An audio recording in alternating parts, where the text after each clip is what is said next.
Shalom, saudara-saudari yang dikasihi Tuhan, damai sejahtera Kristus menyertai kita semua. Mari sejenak menenangkan hati dalam saat yang teduh untuk bersama merasakan hadirat Tuhan di pagi yang indah ini. Marilah kita berdoa. Bapa kami yang di sorga, Bapa yang penuh kasih dan setia, terima kasih untuk pagi baru yang sungguh indah Engkau anugerahkan kepada kami. Kami sehat, kuat, dan penuh sukacita, syukur atas kebaikan dan kasih-Mu. Tenangkanlah hati dan pikiran kami saat ini untuk mendengarkan firman-Mu, supaya firman-Mu menjadi kekuatan dalam iman pengharapan kami, serta memperbaharui hidup kami. Di dalam nama Yesus Kristus kami berdoa dan bersyukur. Amin. Pembacaan firman Tuhan pada hari ini diambil dari kitab Efesus pasal 4 ayat 31 sampai 32. Segala kepahitan, kegeraman, kemarahan, pertikaian dan fitnah hendaklah dibuang dari antara kamu. Demikian pula segala kejahatan. Tetapi hendaklah kamu ramah seorang terhadap yang lain, penuh kasih mesra dan saling mengampuni, sebagaimana Allah di dalam Kristus telah mengampuni kamu. Amin.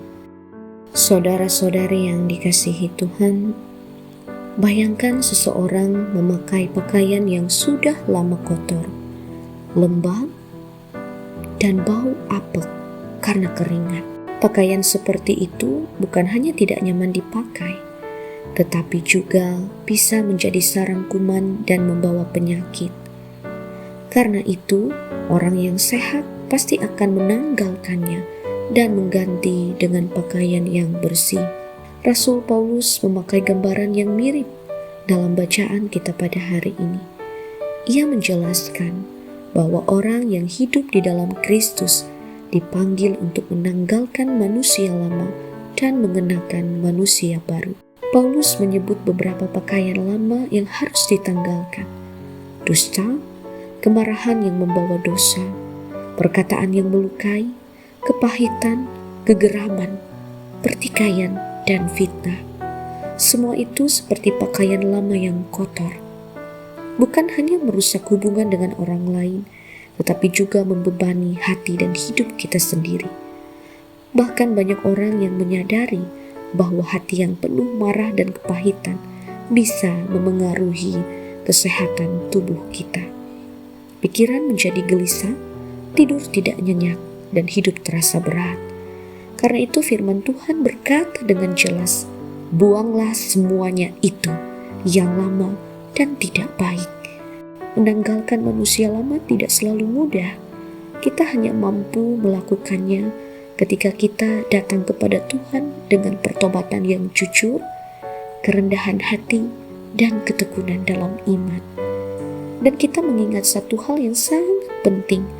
Penderitaan Kristus di kayu salib adalah kasih Allah yang membuka jalan bagi kita untuk hidup yang baru. Melalui pengampunannya, kita dimampukan mengenakan manusia baru, hidup dalam kasih, keramahan, dan pengampunan.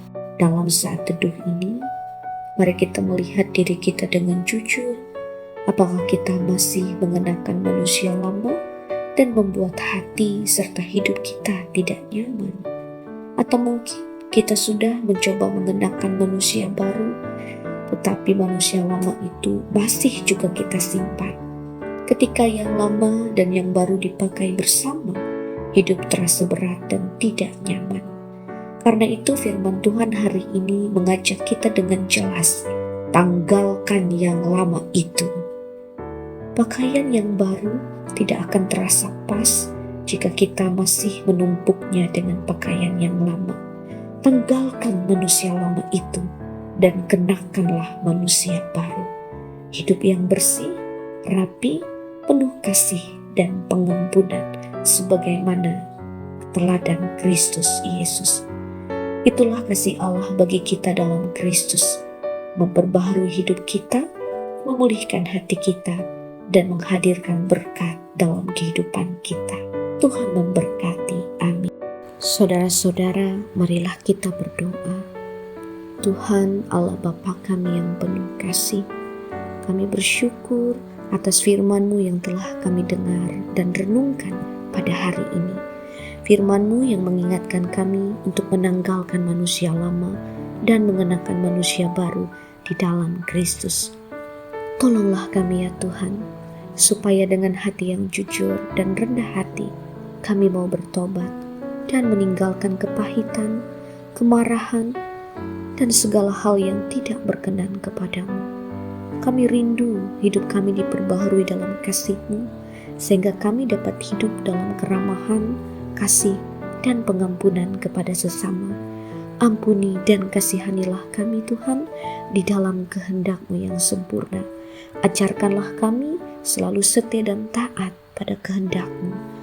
Kami serahkan seluruh kehidupan kami ke dalam tangan-Mu, pekerjaan, keluarga, pelayanan, pergumulan, dan segala kebutuhan hidup kami. Kami percaya Roh Kudus memimpin, menyertai setiap langkah kami pada hari ini. Kuatkanlah iman pengharapan kami, cukupkanlah kebutuhan kami dalam kemurahan-Mu, dan biarlah melalui hidup kami nama-Mu dimuliakan. Kami percaya Engkau berkuasa untuk menyembuhkan setiap dari kami yang sedang sakit. Setiap dari kami yang berduka, Engkau hibur dan kuatkan. Kami percaya Engkau menilik setiap keberadaan kami.